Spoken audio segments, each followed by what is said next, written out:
Ambassador Krell adjusted his ceremonial robes as he stepped off the transport shuttle onto the human space station. The metallic corridors stretched before him, lined with what his briefing materials had described as defensive installations. To his trained diplomatic eye, they looked more like weapons emplacements. The Galactic Council had sent him here on a mission of understanding. Across the known galaxy, every species had their quirks and specializations. The Alterans were master. Traders, the Vex were unparalleled engineers, and the Quillen dominated scientific research. But humans were the species that every other civilization whispered about in concerned tones. They were the only race that had turned warfare into an art form.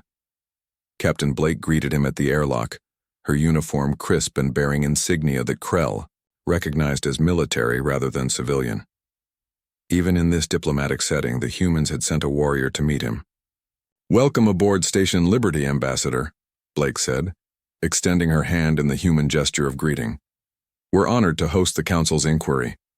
As they walked through the station's corridors, Krell noted the abundance of security measures.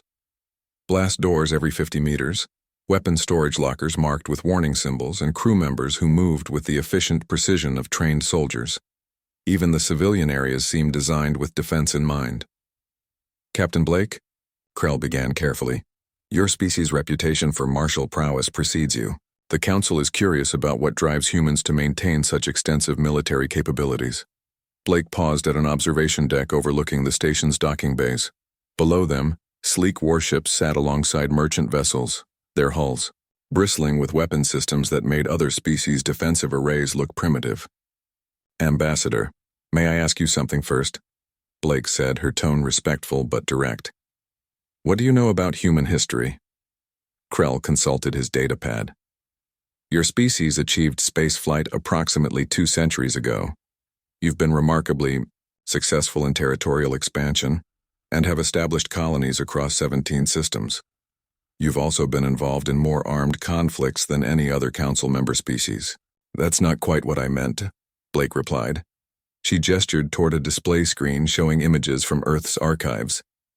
"Before we reached the stars, humans spent thousands of years learning a very simple lesson. The universe is not a safe place." The images cycled through scenes that made Krell's stomach turn. Natural disasters that claimed millions of lives. Predators that hunted early humans relentlessly. Ice ages that pushed the species to near extinction.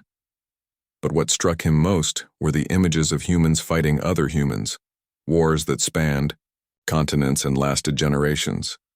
"You see, Ambassador, most species in the galaxy evolved on worlds that were relatively stable.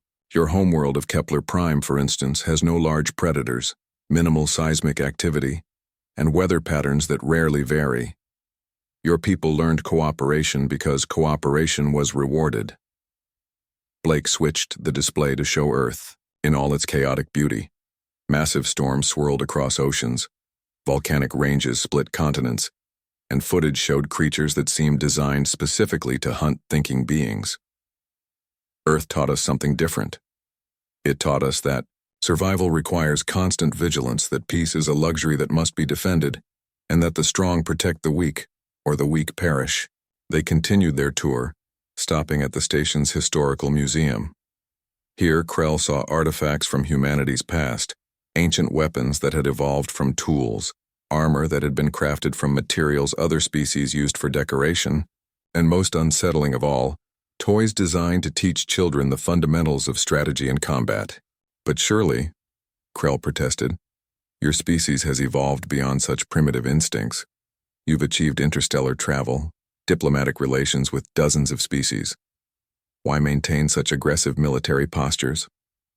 Captain Blake led him to a memorial wall lined with names, thousands upon thousands of them. "These are humans who died protecting others, Ambassador. Not just other humans, but members of every species in the Council." The implications hit Krell like a physical blow. He realized that in every major crisis the galaxy had faced in the past century, human military forces had been first to respond. When the traitor plague threatened to wipe out the Alteran merchant fleets, human medical frigates had arrived within days. When seismic weapons threatened the Vex engineering colonies, human marines had held the line while civilians evacuated. We're heavily armed, Ambassador, because someone has to be, Blake continued. Every species in the galaxy has contributed something vital to our collective civilization. The Alterans keep commerce flowing, the Vex build the infrastructure, we all depend on the Quillen push the boundaries of knowledge. Humans? We stand ready to fight so that others don't have to. In the station's command center, Krell observed human officers coordinating with fleet elements scattered across the sector. Their communications were crisp, efficient, and revealed a level of tactical thinking that other species simply couldn't match.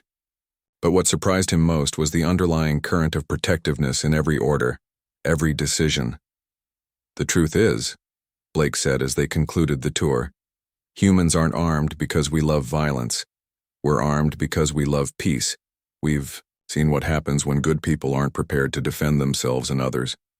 Our history is written in the consequences of being caught unprepared. As Krell prepared his report for the Galactic Council, he found himself struggling with how to explain what he had learned. How could he make them understand that humanity's martial nature wasn't a threat to galactic peace, but rather its greatest guarantee? The humans, he realized, had appointed themselves the galaxy's guardians not out of arrogance or aggression, but out of love. They maintained their weapons not to conquer, but to protect. They trained for war so that others might live in peace. His final transmission to the Council, Ambassador Krell wrote, "The humans are heavily armed because they have learned through millennia of hardship that the price of peace is eternal vigilance. They do not seek conflict, but they stand ready to face it so that others need not. In their strength we find our security. In their sacrifice we find our freedom."